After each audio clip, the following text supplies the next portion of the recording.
What is autism from a core deficit perspective? It seems like a basic question, but when asked what is autism, people have a difficult time coming up with an answer.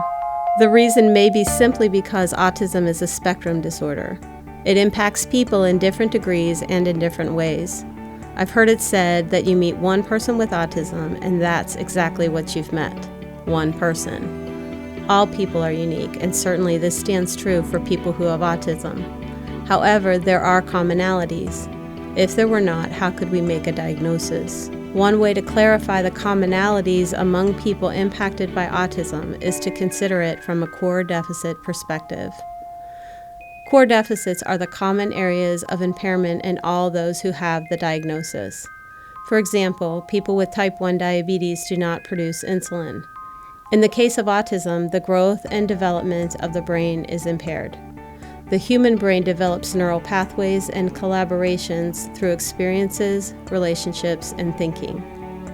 In the brain impacted by autism, the brain does not develop in the same dynamic manner. The lack of neural connectivity in the brain causes impairment in the areas of information processing and motivation. Symptoms of autism are different than the underlying core deficits. Symptoms are a sign or indication that the core deficit is present. For example, a symptom of type 1 diabetes is excessive thirst.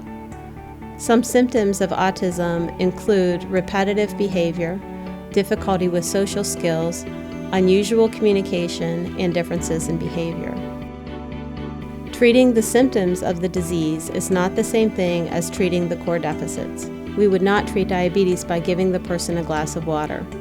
Likewise, treating autism through social skills training, behavior training, and speech therapy, while helpful, are unlikely to address the underlying core deficits of autism. Ironically, the standard of treatment in autism is to treat the symptoms.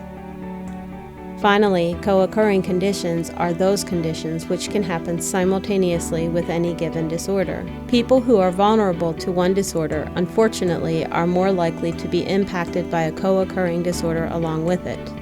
Type 1 diabetics are high risk for having thyroid issues. People with autism are high risk for having other disorders, such as verbal apraxia, sensory integration disorder, anxiety, nutritional allergies, sleep disorder, behavior disorder, and learning disabilities.